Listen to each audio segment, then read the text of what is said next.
of you permit me this privilege of speaking without a mic. Can everybody hear me? Yes. Now that I've got this, I can leave. Isn't that right?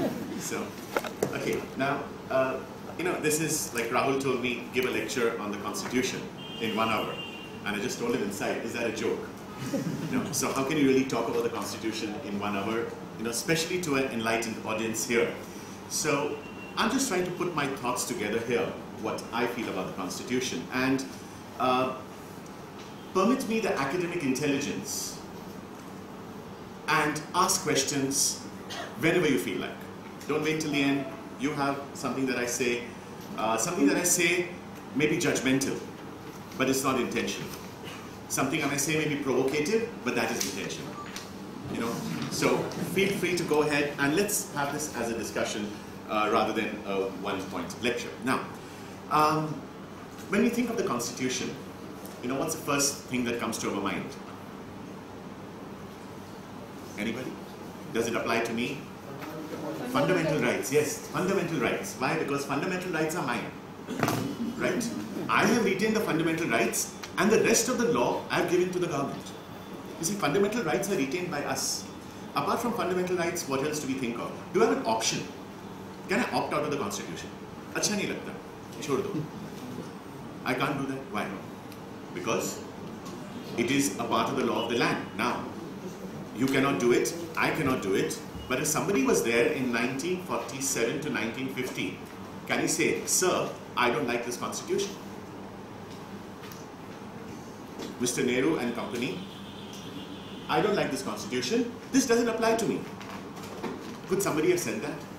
Or did we at some point in time, the 300 million Indians, surrender our entire bunch of rights, saving the fundamental rights for ourselves, and gave the constituent power to the then government to create a constitution that today governs our life? See, I want you to think differently at this point. We have kind of assumed, yes, I got fundamental rights, I got writ, I got a variety.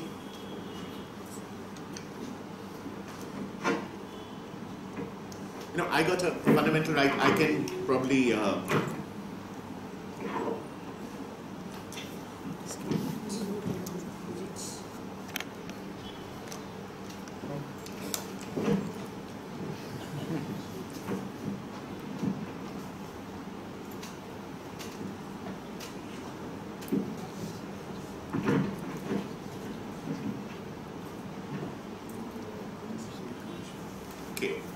that better? Okay. So, we don't think of opting out of the Constitution, we don't think, should the Constitution apply to me, etc. Now, having put this thought process in mind, amongst the fundamental rights, which is the most important article? Article 19, anything more? 14? Freedom of speech. Freedom of speech and expression. Article 14, equality. 19, freedom of speech and expression. Directive principles. Directive principles, excellent. Directive principles, are they, they're not a fundamental right, but they are sufficiently important. Any other right that is little more important? 21. Article 21, and what does it say? Does it give you the right to life? Does Article 21 give you the right to life? Yes or no? No. No, what does it do? Subject to the provisions of the other. Subject to the, I've given you little handouts. Can you just turn to 21? In the little handouts I put in Article 21. I just put in some articles that I thought were important here. So, it is oft repeated that Article 21 gives us a right to life. Can you read the Article 21 tell me, does it give me the right to life? Sorry? According to the procedure established by law. Barring procedure established by law, does it give me the right to life? It gives me the right to life. Right? That means prior to the Constitution, I didn't have the right to live. Listen, let's think about this. Did I not have the right to live? I always had the right to live. Now, if I had the right to live, then what is the Constitution giving me? The Constitution is recognizing the right to live. If you read it once again, it says, no person will be deprived of the right to life. That means the Constitution assumes our natural human right, that is the right to live, except according to the procedure established by law. Now, having put this on the table, the procedure established by law, so the Parliament today in its wisdom passes a law that says, if you commit a theft, I'll put you in a pot of boiling water, boil you till 95 degrees centigrade, and then take you after 120 seconds. And that is the procedure established by law. Can they do that? I know it's a dumb question. We all know they can't do that. But I want you to look back and ask, why can't they do that? Because it says, no person shall be deprived of his right to life or personal liberty except according to the procedure established by law. Any suggestions? Are you a little worried that the parliament may just do this? Yeah. You see, the parliament is right now, and I'll probably come to that later in my talk, the parliament at this point in time is trying to take control of the judiciary. You know, the Judicial Appointments Commission bill that is there. Now, can the parliament do that? Because if this is procedure established by law, Article 21, no person shall be deprived of his right to life or personal liberty except according to the procedure established by law. Is there a difference in procedure and provision applied by the law? Procedure and? Provisions. No, it would be the same. Procedure established by law, provision would be more or less the same. Is it something to do with that death during for medical death or something? It's a procedure by law. You don't want to live. Yes, but if there's a procedure established that somebody can die, it would be right. So, as long as the parliament makes the law, and if I am following the process of law, see, look at Article 22. Article 22 says, no person shall be arrested, and if he is arrested, he has to be brought to the police within 24 hours. Do you know the provision under AFSPA, that's the Armed Forces Special Powers Act, says he should be brought before the police as soon as possible. Which is better, Armed Forces Special Powers Act or the Constitution? The Constitution, because it says 24 hours. Why? Because as soon as possible can be any period from 1 day to 8 months, 9 months, and possibly never. It would surprise you to note that when Ambedkar said, why even 24 hours, his original draft, he said, it should be as soon as possible. He said, why should a person wait for 24 hours? But obviously we see that the law has been misused in the case of AFSPA, etc. So possibly 24 hours is the upper limitation, which is good. So as long as there's a procedure established by law, can I do anything? The answer appears to be yes. Now I want to introduce you to something else, and this discussion really came about in the room that we were talking earlier. The American, by the way, we got our constitution from the Americans and the French and the British, etc., so on and so forth. And at that point in time, one gentleman by the name of B.N. Rao, R.A.W., one of the members of the Constituent Assembly at that time, went to the United States and spoke to a judge called Frankfurter. And he spoke to a judge called Frankfurter, and there in the United States, there's a principle called due process of law. Now, if you want to make a note of it, the words sound exceedingly similar. Procedure established by law and due process of law. The American Constitution and the American judiciary followed something called due process of law, and by due process of law, it said the law has to be just, fair and reasonable. I will not dwell more into it because I know you're covering that part. But it said the law has to be just, fair and reasonable, and the Indian Constitution's first draft, if I mistake not, it was Article 13 or 14 at that time. Later on it got numbered as 21. It said, no person shall be deprived of his life, liberty, property without due process of law. So, if you compare it with today's Article 21, you see, no person shall be deprived of his right to life, liberty, property, other than the due process of law. The due process of law, that means the courts could actually sit and ask, is this law just, fair and reasonable? Surprisingly, majority of the persons in the Constituent Assembly actually wanted due process of law to be there. They said if we are making a law, it has to be just, fair and reasonable. How can a law not be just, fair and reasonable? And if we have procedure established by law, tomorrow we get a rogue parliament, which we did eventually, they can make any law that they want. And the judiciary would not be able to control it. The reasoning of the parliament was, we are a fledgling constitution. Once we get our proper independence and the constitution in place, we actually have to abolish the zamindari system. We have to take away property of people. I'm putting a little crudely here, but we have to take away property of people. We have to pay compensation. If every law that we make is tested by the judiciary on being just, fair and reasonable, would the law be struck down? So in that case, the word due process of law was removed. Now, I'm sure all of you are aware of the principle, when something has been specifically removed, means it was intentionally removed. So in Article 21, we get this phrase, no person shall be deprived of his right to life or personal liberty except according to the procedure established by law. The other change was the word liberty was qualified by the word personal liberty. So if you read the current Article 21 again, it says no person shall be deprived of his life or personal liberty otherwise than the due process of law, and that is how we have the existing Article 21 today. Now, having said this, can the laws be tested on being just, fair and reasonable? Or whatever the Parliament makes is good?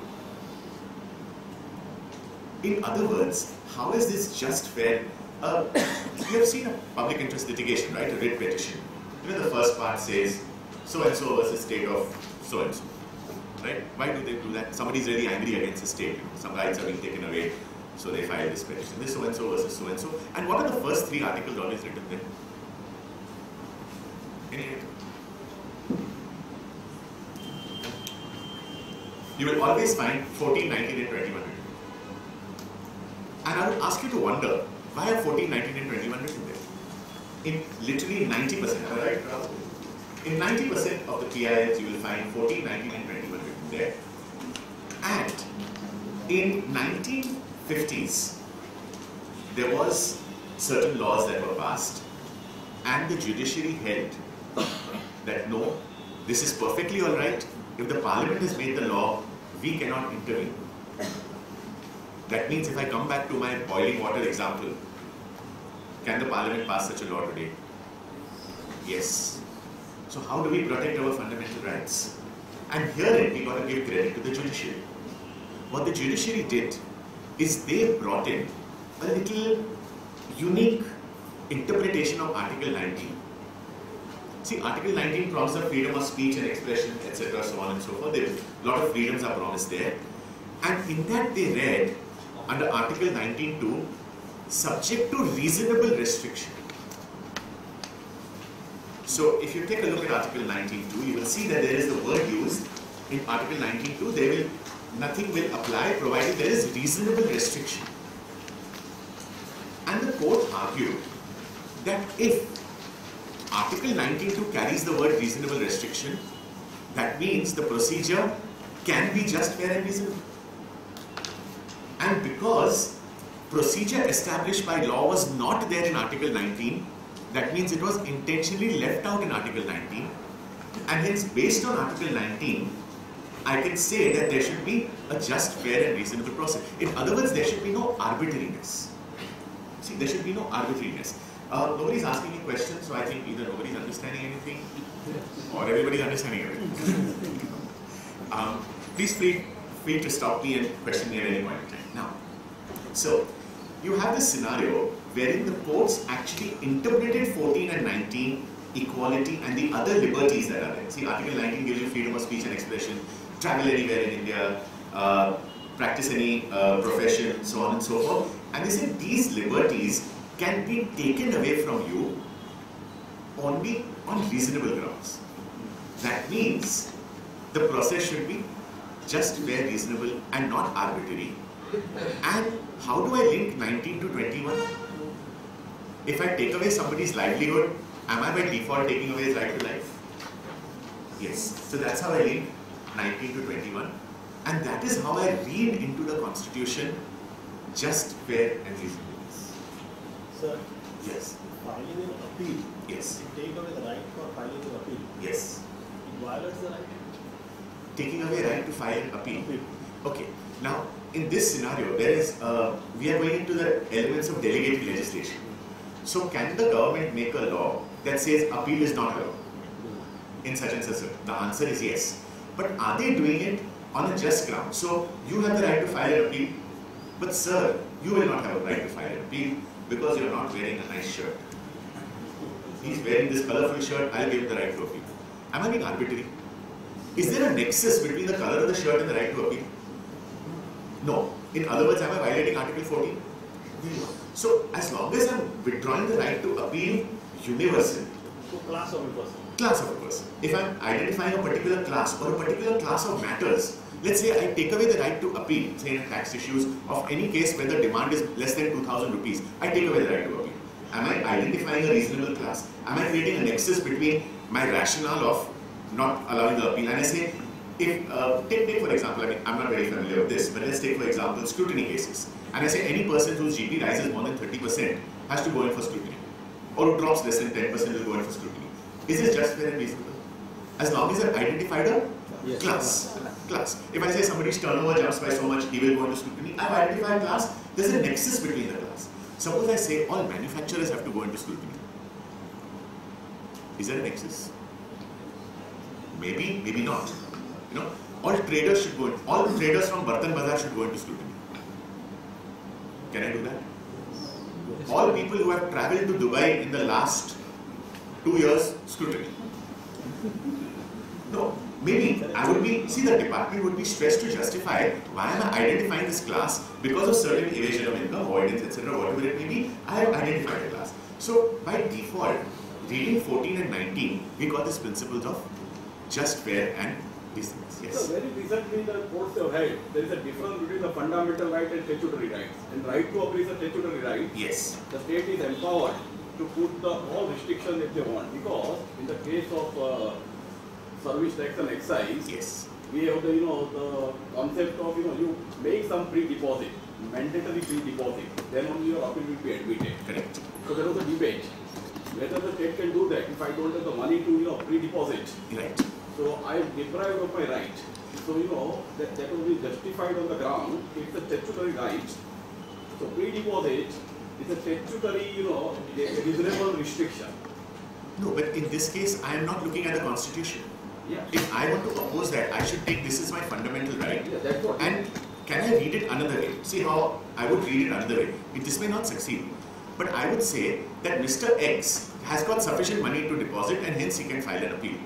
I don't have the necessary requisites to deposit the money, hence I cannot file the appeal. Hence this is arbitrary. Under 14. So, Under 14. under 14. Hence this is arbitrary. If I can justify this arbitrariness, yes, then I will be able to show that this right of appeal is irrelevant in this case, and hence I am being deprived of my fundamental. So if I am trying to file a writ, or if I am trying to get my fundamental right in place, I have to show that certain fundamental right is being jogged.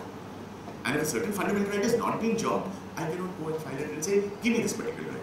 But can an individual argue that I don't have the funds and therefore I cannot? Yes, of course he can argue, but the state would then say No, it that, would be very no, subjective there. no, I'll tell you what the state would say in that case. There's both sides. Yeah. Cases, yeah. So the state would say that we are giving this power to decide whether amount should be deposited 10%, 20%, 30%, 50%. We have delegated this authority. We have delegated the authority to, see, state cannot sit in judgment over everything what the government does. Let's take for example your movie, PK, etc. These movies are there. Who decides whether they are fit for public viewing? The censor board. Who is the censor board? Appointed by, no, not people's representatives. See, very often we think democracy is rule of, Majority. how many say democracy is rule of majority? Show me hands. Come on, guys, have fun here. How many say democracy is not rule of majority? Why do you say that? I think democracy is about everyone is given the right. It's not about majority or minority. Everyone is given the right. Everyone is given the right. Okay, that's one reasonable argument. See, think about it. Let us say the government passes a law and proposes a law. We go to referendum. We don't go to referendum in this country. We haven't gone to referendum in Kashmir.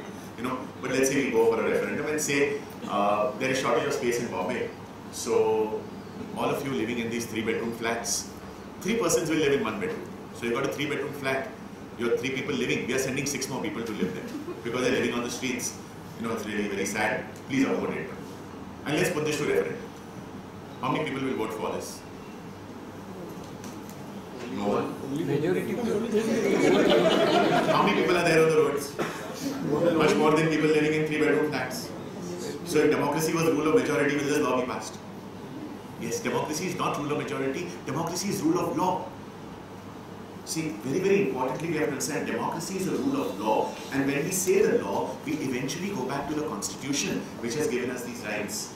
See, very often, and the first question I asked you here, does the constitution apply to me? And you know, we are pretty much satisfied with the constitution. We identified as the constitution, it gives us rights. We are living in that segment of civil society where the constitution is with us.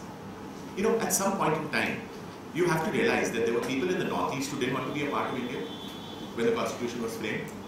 Right? So they were in the state of Manipur, etc. They were forced to secede, so on and so forth, and their lands were taken away. Hyderabad, for example, Jaipur, the Maharajas. How do you think they felt at that point in time? They were told that you're a part of the great Indian dream, right? So you have to come and be a part of the constitution. Today we grudge the secessionist movement there. Why? Because we have assumed, we forgot historically how the constitution actually took them into fold, maybe or maybe not with their permission. So you have these subsequent prime ministers of. This is being recorded. Sorry, no. Just checking. Oh, it is being recorded. No, I don't know. I'm not sure. Okay, never mind. Keep it on. The successive prime ministers will wear that lungi, wear the things, and go and dance with the people in the Northeast to show, hey, I'm a part of you. The whole objective of that exercise was to say that the constitution applies to you as well, whether you like it or not. So we must take the constitution into different elements here of how it applies to our daily life. Who does that apply to?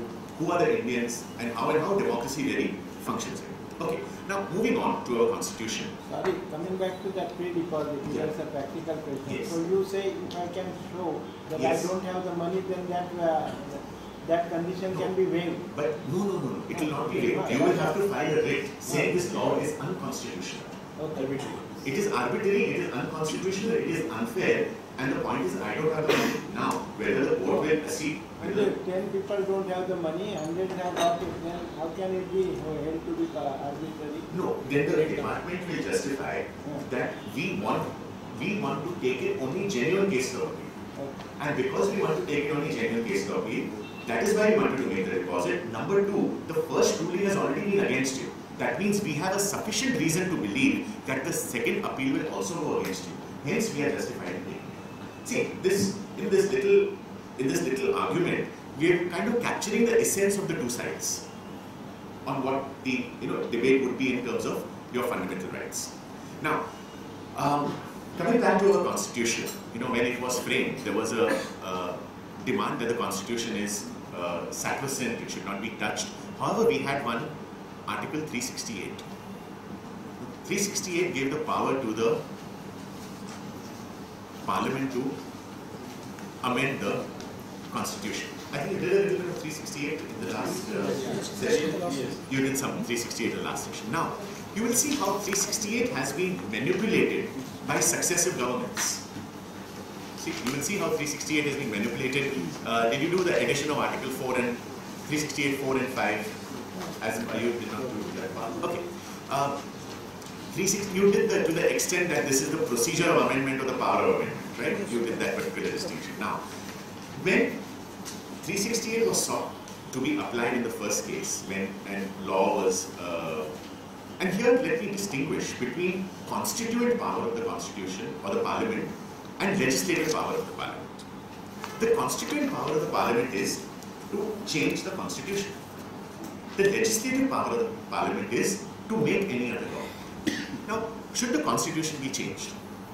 Look, we know the three-way system, right? Executive, legislative, judiciary, we got the three-way system in place. Who should get the power to change the Constitution? Am I, who is a creation of the Constitution, change the Constitution itself? It is a basic question. Does the Parliament are not bound by the Constitution itself? That is the exact. That is the question. That is the question. So, but 368 says you may amend the Constitution.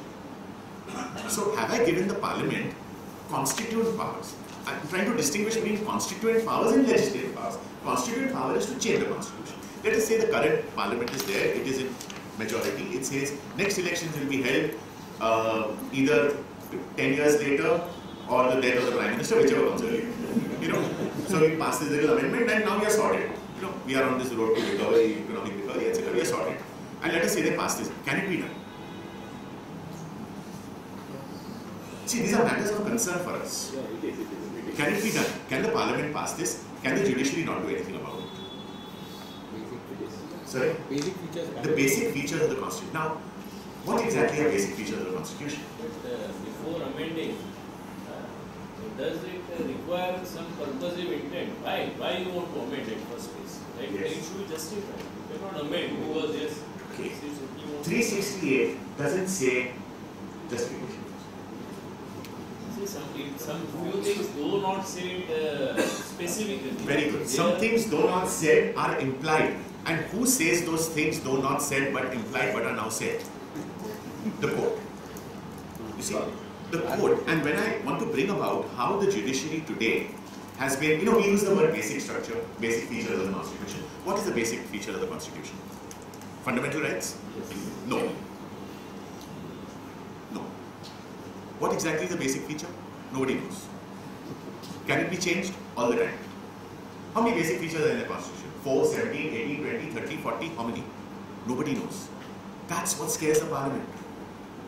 That anything we change, judiciary will say this is basic feature. Now, how did the judiciary bring about this? See, we've heard of Keshavanand Bharti versus State of Kerala, right? We've all heard about it. Yeah. Something very ominous to be studied for our exams, and we went through basic feature of the law and we just dismissed it. We left it out. Now, as a viewer of the Constitution, you've got to worship the judgment in Keshavanand Bharti versus State of Kerala. You have to worship it because it brought about the sanctity in our Constitution. The judges seized the Constitution. They seized the Constitution and said, you will not change it. A brief history of how this happens. We have 368, which says the procedure government of the Constitution. Now, can I ask you to look at 13.2? If you look at 13.2, Article 13.2,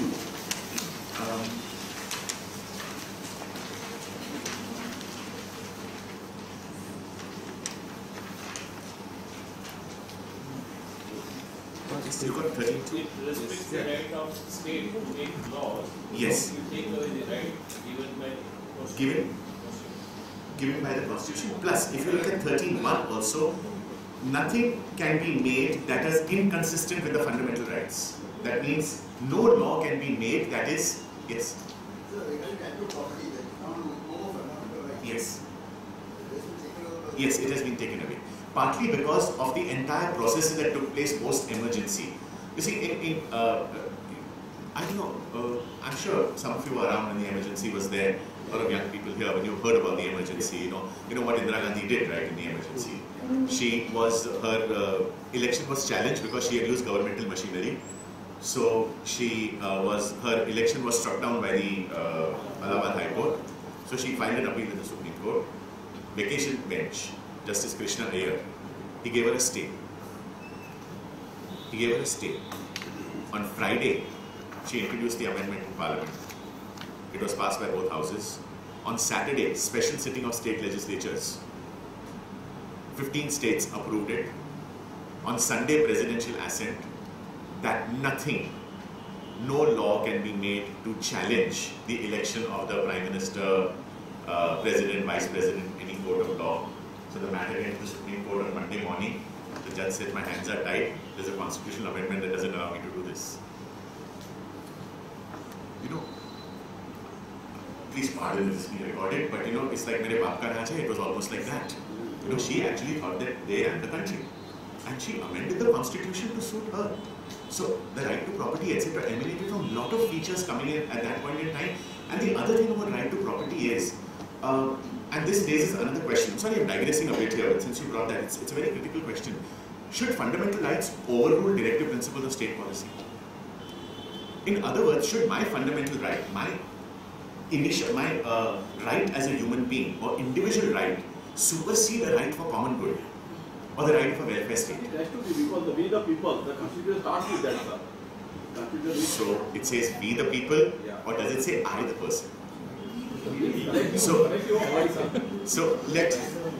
In other words, there is this huge debate. Should directive principles, take for example the slum rehabilitation scheme. Okay, is it for collective good? Is it for a welfare state? Yes, it is. Is it violating somebody's fundamental right as well? Yes, it is. Which one overrules? So when you did say directive principles are important, yes, they are very important, and the debate arises, should directive principles overrule which are for the welfare state, or should your fundamental rights overrule?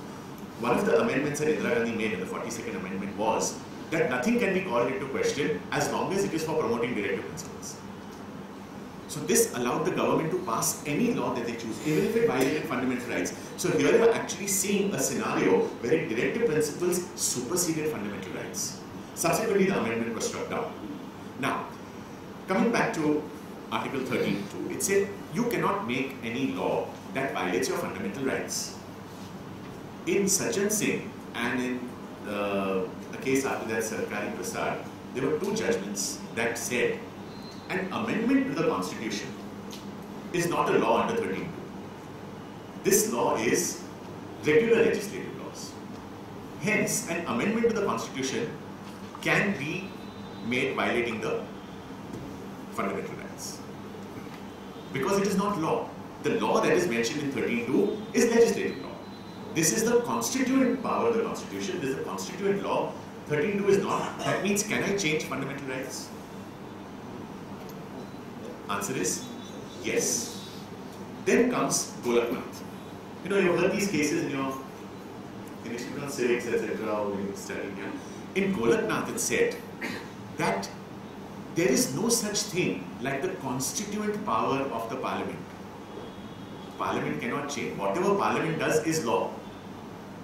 Anything that Parliament does is law. See, constituent power means what was given to the Constituent Assembly that framed the Constitution. And as somebody rightly put, Parliament is creation of the Constitution. So how can I give the Parliament constituent power to now overrule? So whatever Parliament does is law, and 13.2 is, even amendment of the Constitution is law. Hence, were our fundamental rights protected? Yes, they were protected. In other words, Parliament could not touch our fundamental rights. So Golaknath said, our fundamental rights stand protected, Parliament cannot. But what about the 17 amendments that had taken place before that?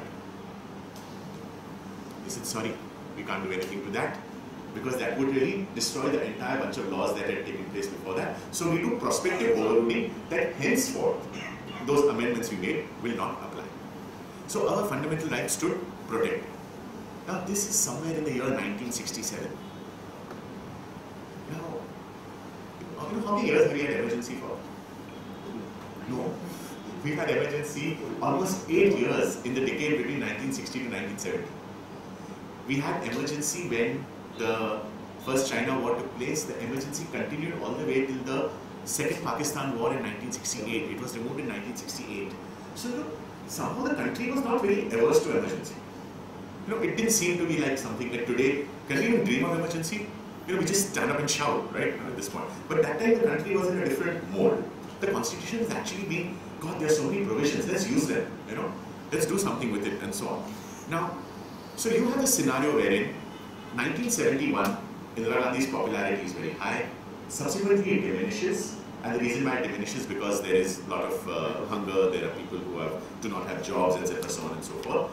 And she passed some amendments.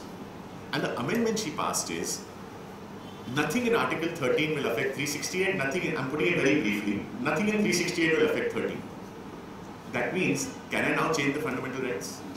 Yes, I can take away the fundamental rights.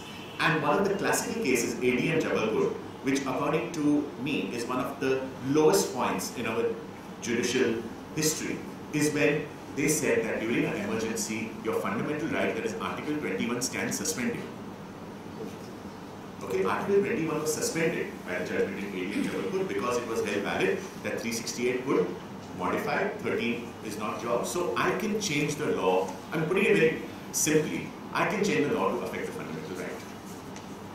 Now, 1973 comes Keshavanand Bharati versus State of Kerala. It was for property issues. Keshavanand Bharati, the judgment, and you know, this is such a lovely judgment. The judgment was by a majority of 7:6. 7:6. And it said, the Parliament has constituent power to change the Constitution. Can Parliament change any law? Yes. Can they change the fundamental rights? Yes, they can. But Parliament can do nothing to change the basic structure of the Constitution.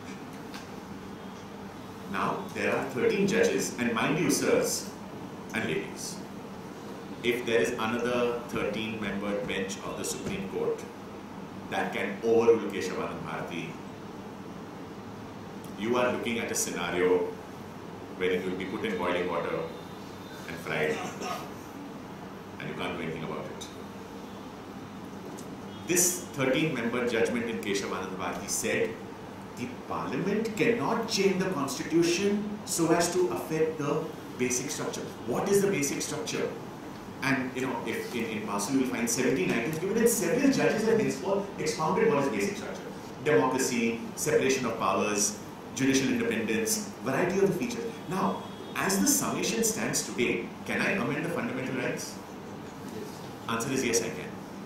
But can I amend any other right in the Constitution? Answer is yes, I can.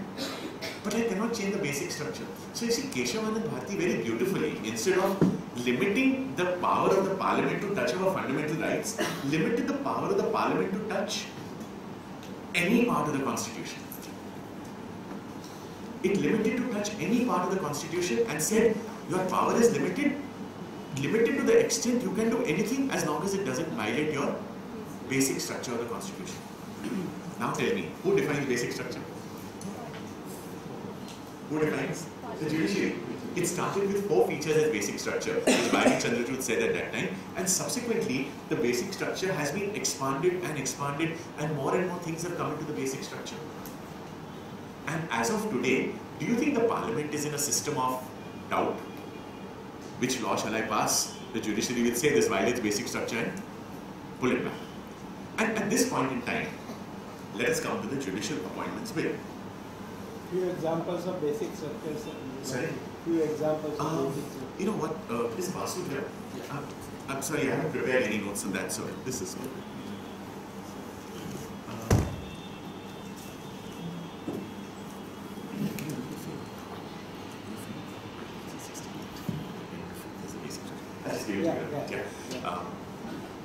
Come to the Judicial Appointments Bill. The Judicial Appointment, you are aware of the bill, what the features are, and prior to this there was a system where the President had to just read out the basic structure features.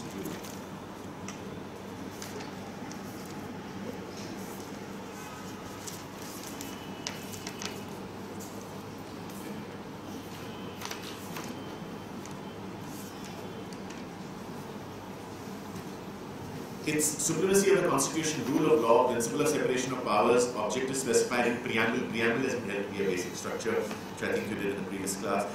Judicial review, federalism, secularism, sovereign democratic republic doctrine, freedom and dignity of the individual, unity and integrity of the nation,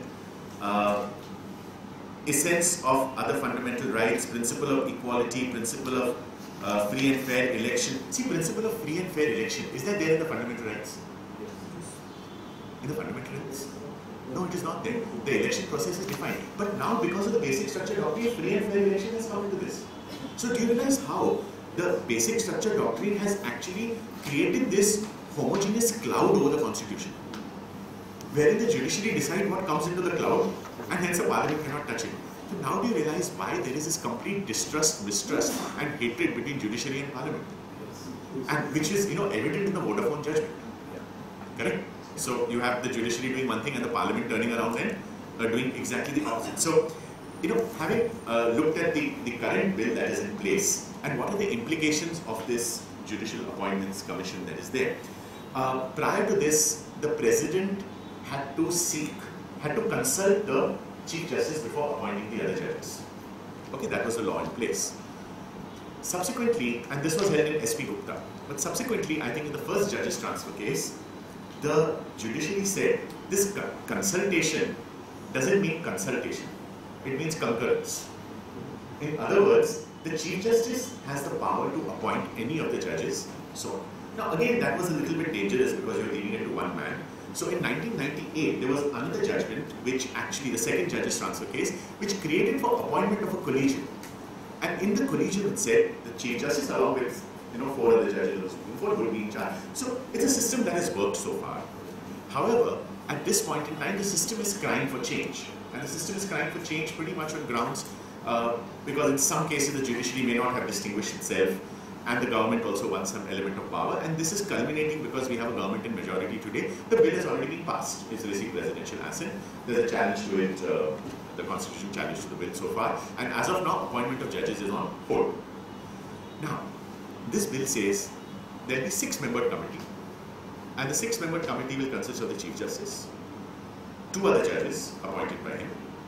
There will be the head of the Minister of Law and Judiciary, and there will be 2 persons, eminent legal experts, or it doesn't say eminent legal experts, I think eminent persons. Eminent persons, see, eminent persons, not eminent jurists, not eminent legal persons, eminent persons, including, Lalu Prasad, etc., whatever. You can have a variety of eminent persons that are there, who are appointed by the Prime Minister, the leader of the opposition, which for the moment we are lacking, and the third person on that is the Chief Justice. So the Chief Justice, the Prime Minister, and the leader of the opposition will appoint these 2 eminent persons, and this body of 6 persons will be constituted, and they will nominate judges, and the president will naturally appoint them because the nomination of the this committee is going to be final.